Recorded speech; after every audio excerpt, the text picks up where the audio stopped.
Bilmadim lekin aka-ukalar bu videoni bitta ko'rib oringlar. Opamiz juda to'g'ri gapirganlar. Meni gapimga qo'shiladiganlar bo'lsa, bitta like bosib qo'yinglar. Hurmatli ayollar, sizlarni hurmat qilamiz va e'zozlaymiz. Bu videoni sizlar ko'rib qo'yinglar. Turmush o'rtog'i bilan tortishadigan, janjallashadigan, kerak bo'lsa ovozini ko'tarib gapiradigan ayollar. Sizga bir gapni aytmoqchiman.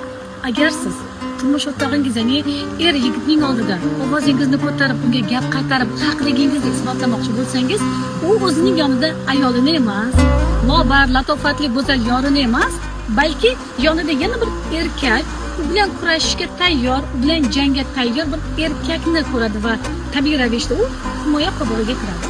Shunday ekan, ayni mana shu paytda sizga hech qachon jonim, hammasi yaxshi bo'ladi degan gaplarni ayta olmaydi, balki aksincha siz bilan ters muomalaga kirishadi. Chunki u sizni ayol ko'rmaydi.